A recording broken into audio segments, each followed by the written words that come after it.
Hey everybody. Well, in the words of the great American poet Jim Morrison, this is the end, my friends.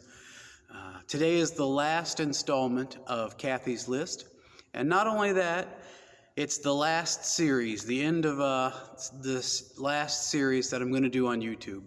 It looks like, thank God, that this pandemic is finally showing an end. Not yet, but it's coming. And that's cause to rejoice. And I've got 17,000 projects that are all half done. And I need to get those done before I start seeing people again, which I can't wait. Can't wait to start seeing people in person, shaking hands, high-fiving, hugging, kissing, all the things that humans are supposed to do. So that's what I'm going to start focusing on now. This is the last one of these that I'll do for a while. I'm sure that Resurrection is going to continue to have an online presence now that we've sort of learned how to do it. So please stay tuned to our YouTube channel. And who knows, maybe something will pop up for me down the road. But I want to take a moment to say thank you to all of you who've tuned in. This is, wow, nothing I ever really expected. I've played the 10 Reinberger trios. I've played the whole 24 preludes and fugues from the first book of the Well-Tempered Clavier. I sang all 9 of the songs of travel, and now 10 or so compositions of my own. It's been quite a year, but at the same time, I'm pretty eager to move on to familiar territory again. So, thank you. For the pieces that you've heard in this series, of course, some of them are published, some of them are not. If you want the published pieces, you have to buy them. They're not mine anymore. I have sold them away to Darcy Press.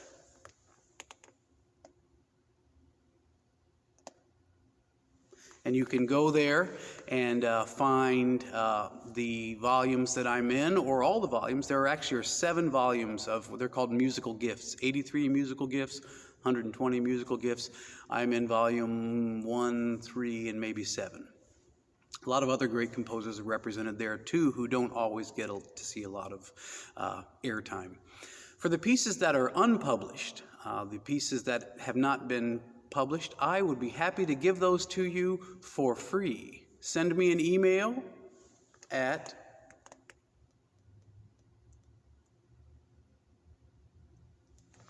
and I'll be happy to send them to you. I still prefer the old-fashioned paper version. If you want, I'll send those to you in the mail. No cost to you. All you got to do is ask.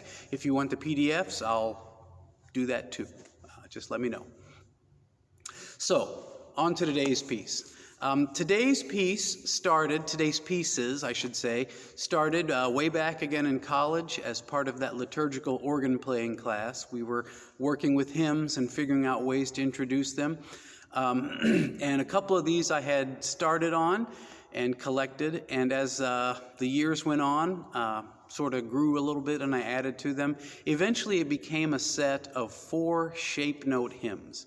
Shape note is a style of singing that grew up in America and Appalachia. It's kind of a nasal, kind of a less than beautiful style of singing, but one that involves shapes, different shapes of notes, triangles, circles, squares, and solfege, do, re, mi, fa, sol, la, ti, do. I would encourage you to Google it if you're interested. That probably will tell you more than what I could say.